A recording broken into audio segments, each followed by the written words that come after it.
जय हिंद दोस्तों। स्वागत आप सभी का आज के इस लेक्चर में। आज हम बात करेंगे जो यूपी होमगार्ड का प्रैक्टिस सेट 2 था उसके सेकेंड पार्ट के ऊपर। पहला पार्ट टेक्निकल इशू की वजह से सारे क्वेश्चन एक साथ नहीं आए थे, ठीक है। तो ये दूसरा पार्ट है जिसमें हम जो बचे हुए 50 क्वेश्चन हैं उनको देखेंगे और ये 50 क्वेश्चन 200 क्वेश्चन के बराबर हैं दोस्तों, क्योंकि प्रत्येक क्वेश्चन के साथ हम 3 इंपॉर्टेंट जो फैक्ट होता है वो साथ में डिस्कस कर लेते हैं, जिससे एक क्वेश्चन 4 क्वेश्चन के बराबर है। तो चलिए आज की क्लास को शुरू करते हैं। भारत में राष्ट्रीय आय की गणना कौन सी संस्था करती है, बताइए। इसका दोस्तों राइट आंसर क्या होगा? राइट आंसर ऑप्शन सी है, राष्ट्रीय सांख्यिकी कार्यालय। याद रखिएगा। इससे जुड़ी 3 महत्वपूर्ण बातें क्या हो सकती हैं? पहले, यह कार्य कौन करता था? सीएसओ करता था, ठीक है, केंद्रीय सांख्यिकी संगठन, लेकिन अब नहीं करता, अब एनएसओ करता है।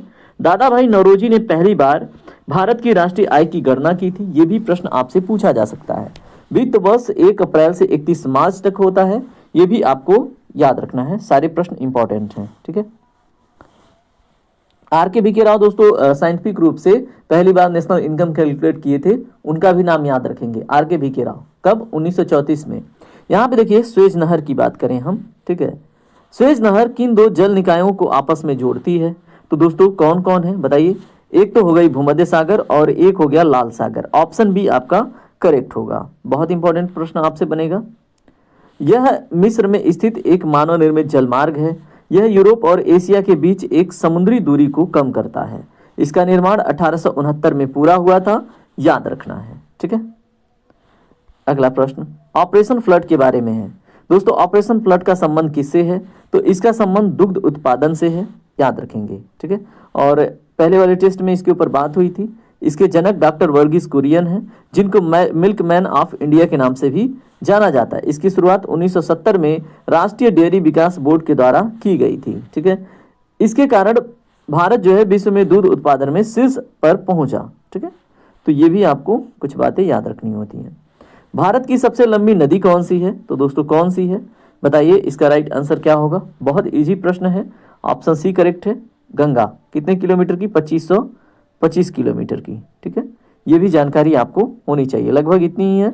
उसके बाद इससे जुड़ी अन्य महत्वपूर्ण बातें, गंगा की लंबाई देखिए आपने देख लिया, गोदावरी की, ठीक है। गोदावरी की लंबाई कितनी है दोस्तों? आप कमेंट करके बताएंगे। गोदावरी को दक्षिण भारत की गंगा कहते हैं या तो बूढ़ी गंगा भी कहते हैं, ठीक है, क्योंकि दक्षिण भारत में सबसे लंबी है और सबसे पुरानी है, ठीक है। और दक्षिण भारत की गंगा पवित्रता के दृष्टिकोण से दोस्तों कावेरी है, ठीक है। ये भी आपको याद रखना है। ब्रह्मपुत्र को तिब्बत में सांगपो के नाम से जानते हैं, ये प्रश्न बन चुका है, ठीक है, ब्रह्मपुत्रा के बारे में। और ब्रह्मपुत्रा नदी को जब बांग्लादेश में उतरती है तो जमुना कहते हैं, और गंगा जब उतरती है बांग्लादेश में तो उसको पद्मा कहते हैं। ये भी बात याद रखिएगा। अगला प्रश्न, नाबार्ड की स्थापना किस वर्ष की गई थी? इसका जो राइट आंसर है वो है ऑप्शन बी, 1982 में। अब इससे जुड़ी महत्वपूर्ण बातें, इसका मुख्यालय दोस्तों मुंबई में स्थित है। यह कृषि और ग्रामीण विकास के लिए ऋण प्रदान करने वाली शीर्ष संस्था है। इसकी स्थापना शिवरामन समिति की सिफारिश पर की गई थी, ठीक है। सौर मंडल का सबसे बड़ा ग्रह कौन सा है? बहुत इजी क्वेश्चन आपके सामने आ चुका है। राइट आंसर है ऑप्शन सी, बृहस्पति, ठीक है। तो याद रखेंगे। और इससे जुड़ी कुछ अन्य बातें, जैसे अगर आपसे प्रश्न बने कि सौर मंडल का सबसे बड़ा उपग्रह किसका है, तो दोस्तों बृहस्पति का है, जिसका नाम है गैनीमेड, ठीक है। मंगल को लाल ग्रह कहा जाता है क्योंकि यहाँ पे आयरन ऑक्साइड की अधिकता है। शुक्र को भोर का तारा कहा जाता है और पृथ्वी की जुड़वा बहन कहा जाता है। भोर का तारा इसलिए कहा जाता है क्योंकि यहाँ पे जो सूर्य का जो मैक्सिमम लाइट आता है ना, शुक्र ग्रह पे सूर्य का जो मैक्सिमम लाइट आता है वो रिफ्लेक्ट कर देता है, ठीक है। और एल्बिडो, मतलब अगर आपसे प्रश्न बने किस ग्रह का एल्बिडो सबसे अधिक है, तो दोस्तों वो भी शुक्र का ही है, ठीक है। और मतलब इसका जो साइज है वो लगभग पृथ्वी के साइज के है, तो इसलिए इसको पृथ्वी का जुड़वा बहन भी कहते हैं। और जब बहुत ज्यादा चमकता है इसलिए इसको भोर का तारा भी कहते हैं, ठीक है। सारी बातें आपने जान ली। अगला प्रश्न, विमुद्रीकरण 2016 के बाद जारी 2000 के नोट के पीछे किसका चित्र अंकित था? बताइए। ये तो भी बहुत इजी क्वेश्चन हो गया है ना। तो ऑप्शन सी करेक्ट है, मंगलयान का, है ना। यहाँ पे देखिए ₹500 के नोट पर लाल कीड़ा का चित्र है, याद रखेंगे। उसके बाद 2000 के नोट के पीछे 2023 में जो चलन से बाहर हो गया, ठीक है, तो इसके पीछे तो हमने देख लिया मंगलयान। और ये नोट क्लीन नोट पॉलिसी के तहत वापस लिए गए हैं जो 2000 वाले थे, ठीक है। इनका लीगल टेंडर वापस नहीं था, क्लीन नोट पॉलिसी के अंतर्गत इनको वापस लिया गया। भारत में स्वर्णिम चतुर्भुज यानी गोल्डन क्या है दोस्तों, क्वाड्रिलैटरल परियोजना किससे संबंधित है? तो स्वर्णिम चतुर्भुज परियोजना किससे संबंधित है? इसका जो राइट आंसर है ऑप्शन सी है, सड़क परिवहन यानी नेशनल हाईवेज की कनेक्टिविटी को लेकर, ठीक है।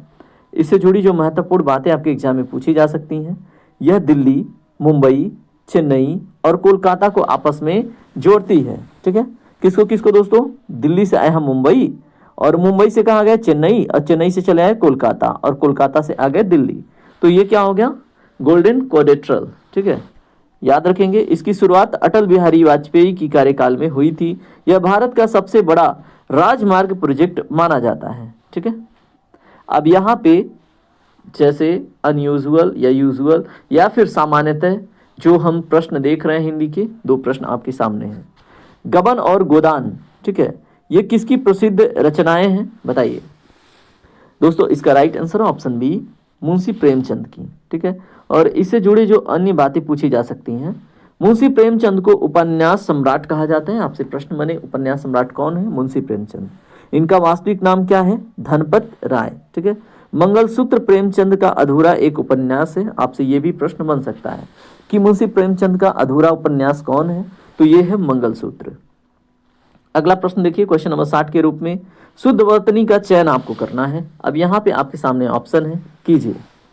इसका दोस्तों राइट आंसर है ऑप्शन बी, आशीर्वाद, ठीक है। आशीर्वाद आपका राइट आंसर हो जाता है यहाँ पे शुद्ध वर्तनी की दृष्टिकोण से, ठीक है। अब यहाँ पे आशीर्वाद शब्द में र की मात्रा व के ऊपर लगती है, जो आप देख पा रहे हैं। वर्तनी की अशुद्धि अक्सर उच्चारण के कारण होती है, बिल्कुल सही बात। उज्ज्वल और कवयित्री में भी यूपीएसआई में बार बार प्रश्न पूछे गए हैं, ये भी आपको याद रखना है। उज्ज्वल आप देख रहे हैं ना, ज दोनों आधा आधा है, और कवयित्री ये पूछा गया है कहाँ पे? यूपीएसआई में, ठीक है। चलिए बात करते हैं अन्य प्रश्नों पे। अगला प्रश्न आपके सामने है ओजोन परत के बारे में। ओजोन किस मंडल में पाई जाती है? तो दोस्तों स्ट्रेटोस्फीयर यानी कि समताप मंडल में, ठीक है। इससे जुड़ी महत्वपूर्ण बातें, ओजोन परत जो है सूर्य से आने वाली हानिकारक जो पराबैंगनी किरणें हैं उनको सोख लेती है, और इसका जो मतलब ओजोन परत की जो थिकनेस है उसको नापा जाता है डॉप्सन यूनिट में। और क्लोरोफ्लोरोकार्बन जो है ओजोन परत को क्षरण करता है, और ये उसका मतलब सबसे बड़ा दुश्मन है। अगला प्रश्न, मनुष्य के शरीर का सामान्य तापमान सेल्सियस और फारेनहाइट में कितना होता है? तो दोस्तों कितना होता है बताइए। इसका राइट आंसर क्या होगा? ऑप्शन ए करेक्ट है, 37 डिग्री सेल्सियस और 98.6 डिग्री फारेनहाइट। यहाँ पे देखिए केल्विन पैमाने पर शरीर का तापमान 310 केल्विन होता है। कितना? 310 केल्विन। 100 डिग्री सेल्सियस पर पानी उबलने लगता है। हाइपोथैलेमस ग्रंथि शरीर के तापमान को नियंत्रित करती है। वेरी वेरी इंपॉर्टेंट, ठीक है। हाइपोथैलेमस क्या करती है दोस्तों? शरीर के गर्म तापमान को नियंत्रित करती है, ठीक है, या फिर तापमान को। कुचिपुड़ी किस राज्य का प्रसिद्ध शास्त्रीय नृत्य है? अभी बताया था, बताइए।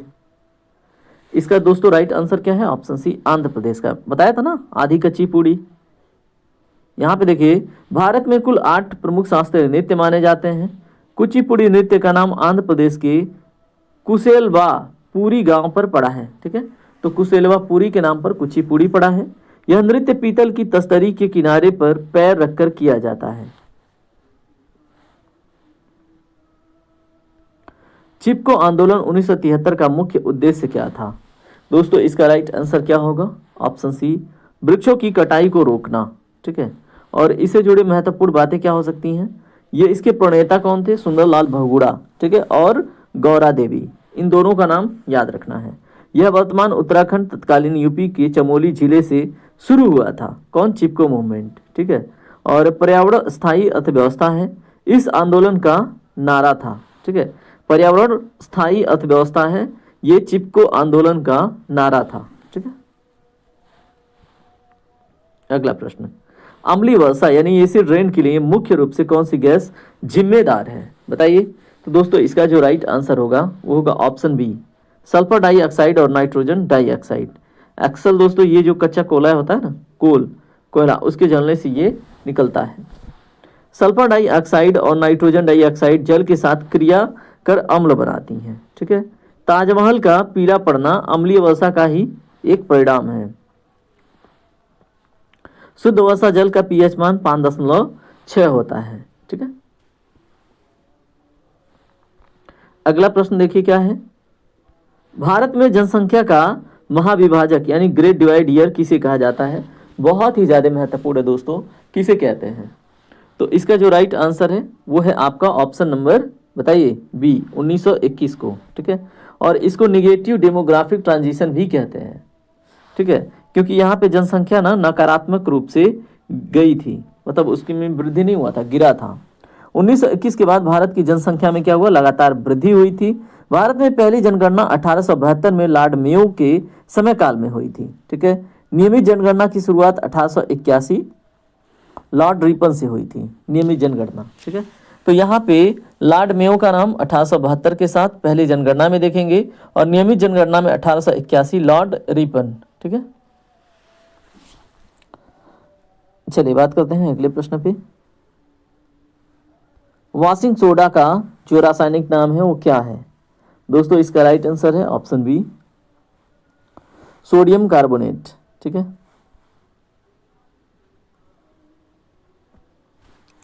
इसका सूत्र क्या है? Na2CO3 और 10S2O। ठीक है, सोडियम बाइकार्बोनेट को खाने वाला सोडा कहा जाता है इसे। ठीक है, सोडियम बाइकार्बोनेट को क्या कहते हैं दोस्तों? खाने वाला सोडा, बेकिंग सोडा। ठीक है, सोडियम क्लोराइड साधारण नमक होता है, ये भी आपको याद रखना है। आपसे दोस्तों एक प्रश्न बना था, ठीक है, CAPF में, और उसमें प्रश्न क्या था कि आधुनिक भारत के दौरान, ठीक है, निम्नलिखित में से कौन सा तत्व आंदोलन का भाग बना था या फिर आंदोलन के लिए जिम्मेदार हुआ था? तो दोस्तों क्या है? Sodium chloride.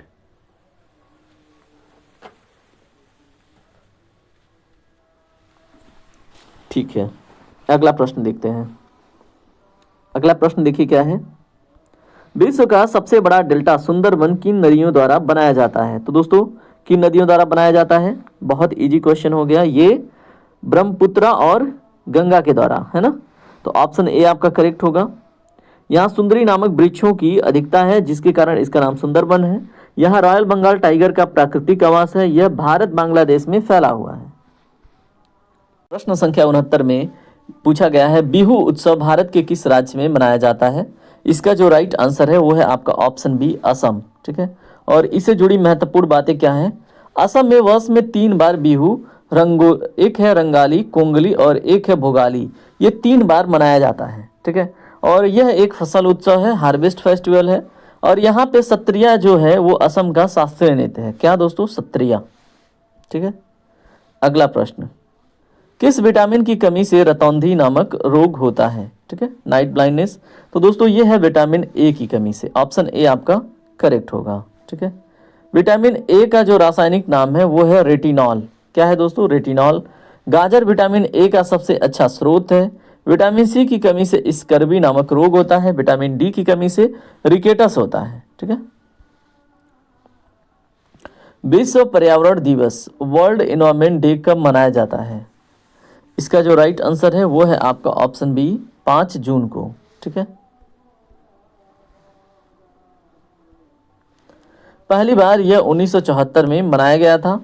22 अप्रैल को पृथ्वी दिवस मनाया जाता है। 16 सितंबर को ओजोन परत संरक्षण दिवस मनाया जाता है। ठीक है,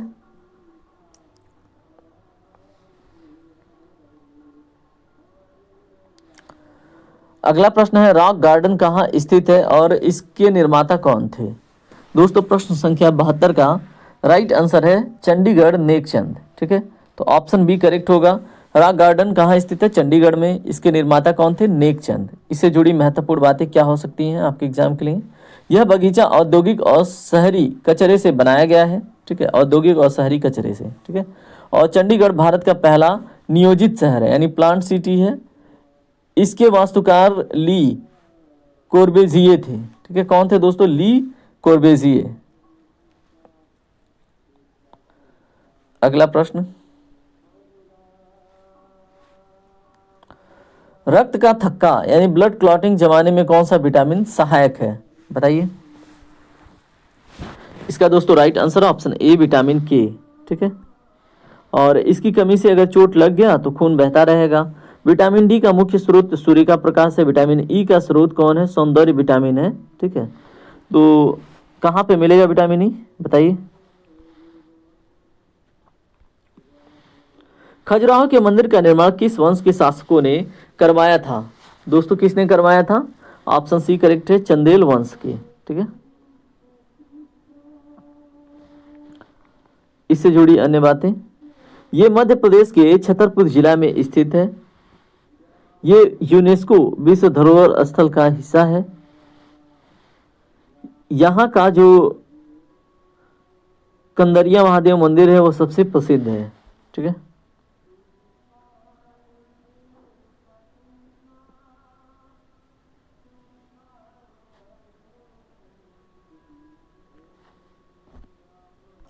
अगला प्रश्न देखिए क्या है। यहाँ पे हमने कंदरिया देख लिया, चलते हैं अगले प्रश्न पे। ध्वनि की तीव्रता मापने की इकाई क्या है? तो दोस्तों डेसिबल है, ऑप्शन बी करेक्ट होगा। और इसमें देखिए अगर 80 डेसिबल से अधिक है तो वो ध्वनि प्रदूषण क्रिएट करता है, कोई भी नॉइज हो।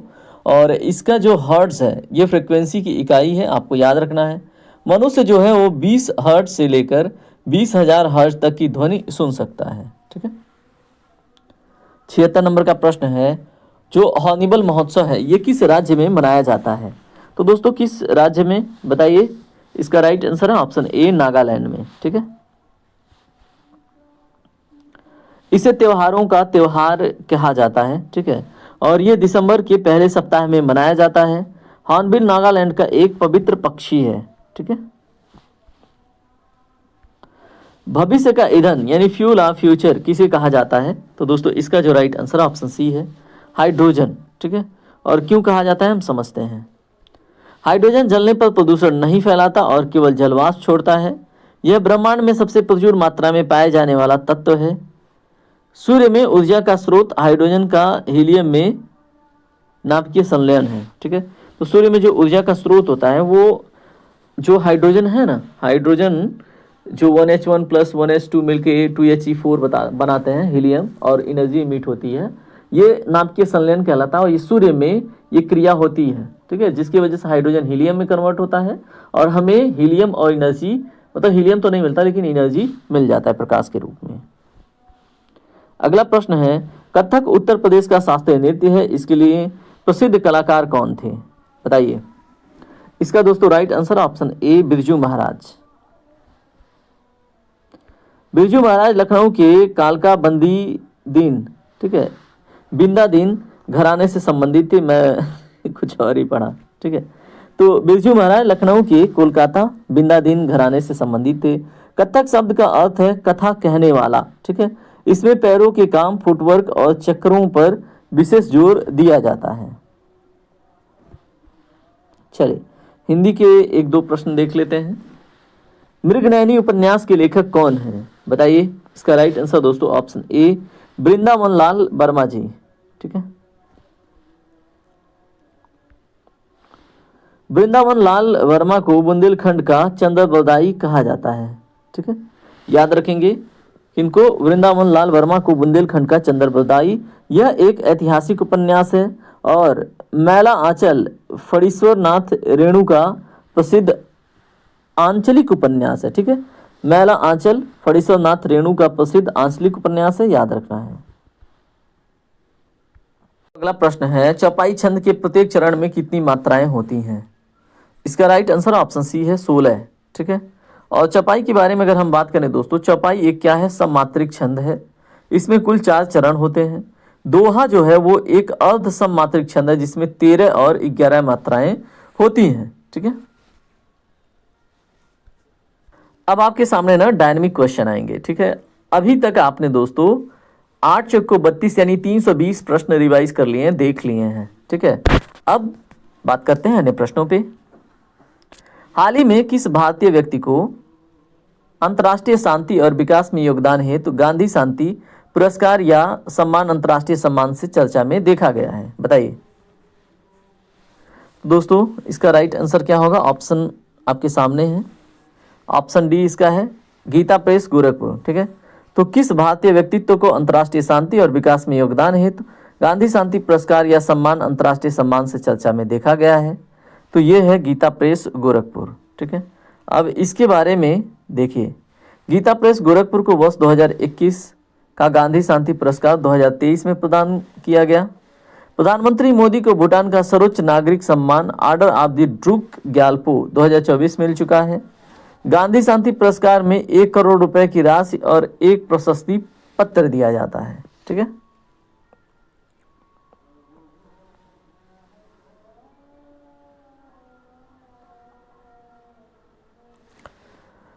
मानवाधिकार संरक्षण अधिनियम के ऊपर बात हो रही है, ध्यान से देखिए।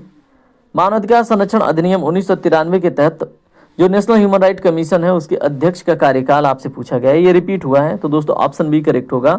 रिपीट का मतलब इसके पहले वाले टेस्ट में ये प्रश्न था। ठीक है, और इससे जुड़ी जो महत्वपूर्ण अपडेट है वो नहीं थी, वो जान लीजिए। 2019 के संशोधन के बाद कार्यकाल 5 वर्ष से घटाकर 3 वर्ष कर दिया गया। आयोग का अध्यक्ष भारत का सेवानिवृत्त जो मुख्य न्यायाधीश या सुप्रीम कोर्ट का न्यायाधीश हो सकता है। मानवाधिकार दिवस प्रतिवर्ष 10 दिसंबर को मनाया जाता है।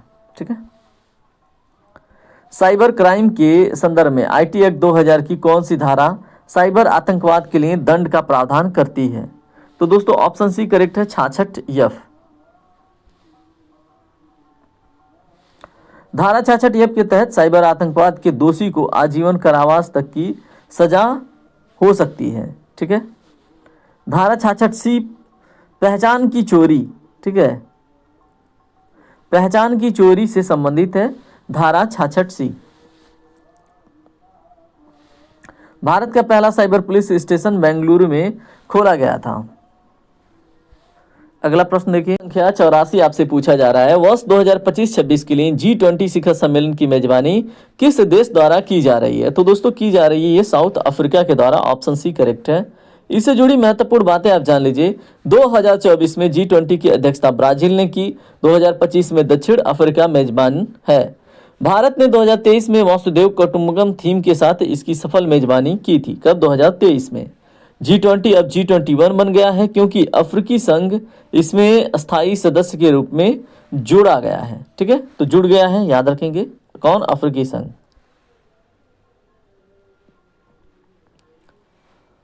अगला प्रश्न देखते हैं। सोशल मीडिया प्लेटफॉर्म यक्स, इसके वर्तमान मालिक एलन मस्क ने इसमें ब्लू टिक के लिए कौन सी सेवा शुरू की है? दोस्तों इसका जो राइट आंसर है वो है ऑप्शन ए, एक्स प्रीमियम। ठीक है, याद रखेंगे, ऐसे भी प्रश्न आपसे पूछे जा सकते हैं। एलन मस्क ने अक्टूबर 2022 में ट्विटर को $44 बिलियन में खरीदा था। ठीक है, कितने में? $44 बिलियन में। इसका लोगो अब नीली चिड़िया से बदलकर यक्स कर दिया गया है, याद रखना है। लिंडा याकारिनो वर्तमान में यक्स की CEO हैं। ठीक है, तो लिंडा याकारिनो का नाम भी याद रखना है। पता चले आप क्या लगा रहे हो, एलन मस्क तो नहीं, लिंडा याकारिनो वर्तमान में, ठीक है, ट्विटर के क्या है? CEO हैं। अगला प्रश्न है, हाल ही में चर्चा में रहा इजराइल देश की मुद्रा का क्या नाम है? देखिए इसके पहले वाले में भी देखा था, राइट आंसर है new shekel. Option C correct है। उसके बाद दोस्तों यहाँ पे इजराइल की राजधानी यरूशलेम है। इजराइल की संसद को नेसेट कहा जाता है, ये भी याद रखना है, मोस्ट इंपॉर्टेंट है। इजराइल की संसद को नेसेट कहा जाता है। आयरन डोम इजराइल की प्रसिद्ध वायु रक्षा प्रणाली है। ठीक है, तो याद रखिएगा।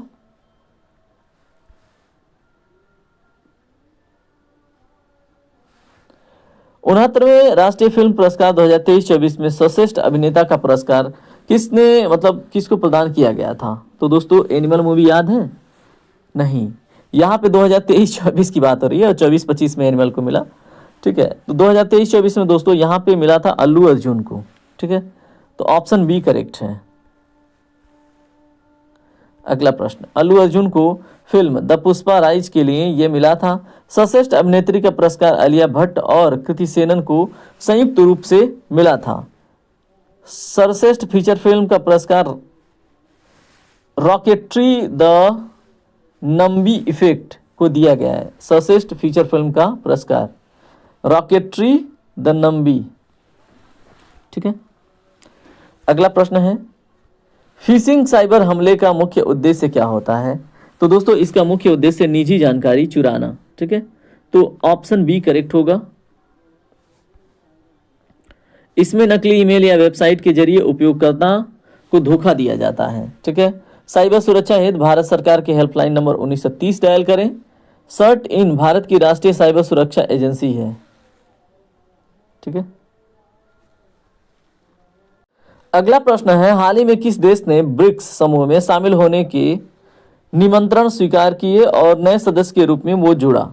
तो दोस्तों इसका जो राइट आंसर है वो है ऑप्शन बी मिस्र, ठीक है। इससे जुड़ी 3 महत्वपूर्ण बातें। 1 जनवरी 2024 से मिस्र, इथियोपिया, ईरान और यूएई इसके नए सदस्य बने हैं। अर्जेंटीना ने इस समूह में शामिल होने से इनकार कर दिया था। ब्रिक्स का 16वां जो शिखर सम्मेलन 2024 में आयोजित हुआ, ठीक है। याद रखेंगे कब? 2024 में रूस, कजाकिस्तान में।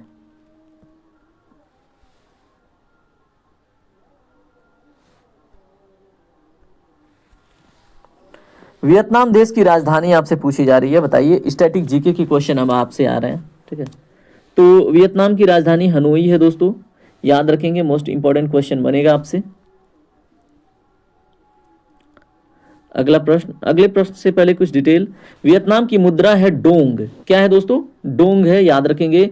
यह दक्षिण पूर्व एशिया का एक तेजी से उभरता हुआ आर्थिक देश है। भारत और वियतनाम के बीच विन वैक्स सैन्य अभ्यास स्थापित होता है, ठीक है। कौन सा सैन्य अभ्यास पूछे तो विन वैक्स, ठीक है। विश्व प्रेस स्वतंत्रता सूचकांक 2024, ठीक है, इसमें भारत का कौन सा स्थान रहा? तो दोस्तों 2024 में 159वां स्थान था, ऑप्शन बी करेक्ट होगा, ठीक है। और 2025 में क्या है बताइएगा? 161वां तो नहीं है। यह सूचकांक रिपोर्टर्स विदाउट बॉर्डर द्वारा जारी किया जाता है। इसमें नॉर्वे प्रथम स्थान पर है और कुल 180 देशों की सूची में भारत की स्थिति पहले वर्ष की तुलना में चुनौतीपूर्ण है, ठीक है। तो 180 देशों की सूची में भारत की जो स्थिति है वो पिछले वर्ष की तुलना में चुनौतीपूर्ण है, याद रखेंगे। साइबर सुरक्षा के संदर्भ में फायरवॉल का मुख्य कार्य क्या है? तो दोस्तों इसका जो राइट आंसर है वो क्या होगा? ऑप्शन बी, ठीक है। तो अनऑथराइज्ड एक्सेस को रोकना ही फायरवॉल का काम होता है। अनधिकृत जो पहुंच होता है, जैसे कोई हैकर वगैरह हैक करने की कोशिश करता है, किसी का एक्सेस लेना चाहता है, तो यहाँ आने वाले और जाने वाले नेटवर्क ट्रैफिक की निगरानी किया जाता है। यह हार्डवेयर और सॉफ्टवेयर दोनों रूप में हो सकता है। यह साइबर हमलों के खिलाफ रक्षा की पहली पंक्ति है, ठीक है। तो याद रखिएगा। ऑपरेशन अजय भारत सरकार द्वारा किस उद्देश्य से चलाया गया था? दोस्तों इसका जो राइट आंसर है वो है ऑप्शन बी। इजराइल से भारतीयों को वापस निकालने के लिए ऑपरेशन अजय चला था। इजराइल हमास युद्ध के दौरान वहां फंसे भारतीयों को निकालने के लिए इसे शुरू किया गया था, ठीक है। और यूक्रेन के लिए ऑपरेशन गंगा चली थी, ये भी याद रखना है। दोनों अलग अलग अभ्यास हैं। ऑपरेशन गंगा यूक्रेन से संबंधित है, ठीक है, यूक्रेन से भारतीयों को निकालने के लिए। सूडान के लिए ऑपरेशन कावेरी चलाया गया था, याद रखिएगा। सोशल मीडिया पर जो डीप फेक तकनीकी का दुरुपयोग करने वाले, ठीक है, भारत सरकार ने कौन से कानून के तहत उन्हें चेतावनी जारी की है? तो दोस्तों इसका जो राइट आंसर है वो है आपका option number B, IT act 2021 के अंतर्गत।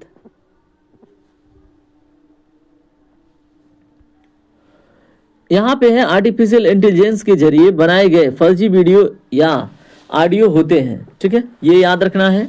और इसमें किसी व्यक्ति के चेहरे को दूसरे के शरीर पर डिजिटल रूप से बदल दिया जाता है, ये भी जानते हैं आप। यह निजता के अधिकार का, ठीक है, यानी अनुच्छेद 21 का गंभीर उल्लंघन करता है, ठीक है। अगला प्रश्न देखिए क्या है।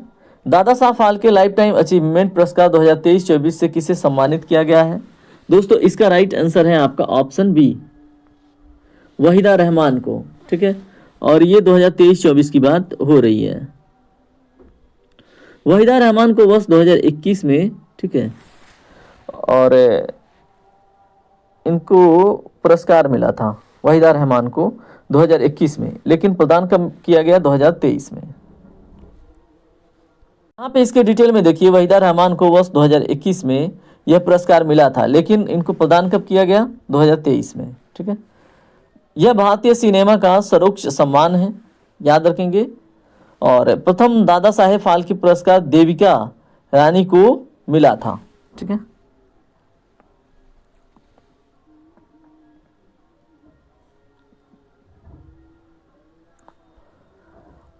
अर्जेंटीना की मुद्रा का नाम आपको बताना है दोस्तों, बताइए। देखिए अभी तक हमने बहुत सारे प्रश्न कर लिया ना, तो अब बता दीजिए। अब एक दो क्वेश्चन और हैं। इसका राइट आंसर है ऑप्शन ए, पेसो। ठीक है, तो अर्जेंटीना की मुद्रा है पेसो। अर्जेंटीना की राजधानी है ब्यूनस आयर्स। यहाँ के राष्ट्रपति हैं जेवियर माइली, वर्तमान में ये चर्चा में है। ठीक है, तो याद रखेंगे। लियोनेल मेसी इसी देश के प्रसिद्ध फुटबॉल खिलाड़ी हैं। कहाँ से दोस्तों? अर्जेंटीना से। संख्या 97, देखिए इंटरपोल का मुख्यालय कहाँ स्थित है? तो दोस्तों इसका जो राइट आंसर है ऑप्शन बी है, लियोन, फ्रांस में। ठीक है, इससे जुड़ी महत्वपूर्ण बातें क्या हैं? दुनिया का सबसे बड़ा अंतर्राष्ट्रीय पुलिस संगठन है इंटरपोल। इसकी स्थापना 1923 में हुई थी। भारत में सीबीआई इंटरपोल के लिए नोडल एजेंसी का उसके रूप में कार्य करता है। ठीक है, सुल्तान जोहर कप किस खेल से संबंधित एक प्रसिद्ध अंतर्राष्ट्रीय टूर्नामेंट है? तो दोस्तों इसका जो राइट आंसर है ऑप्शन सी है, हॉकी। ठीक है, क्या नाम है दोस्तों? सुल्तान जोहर कप।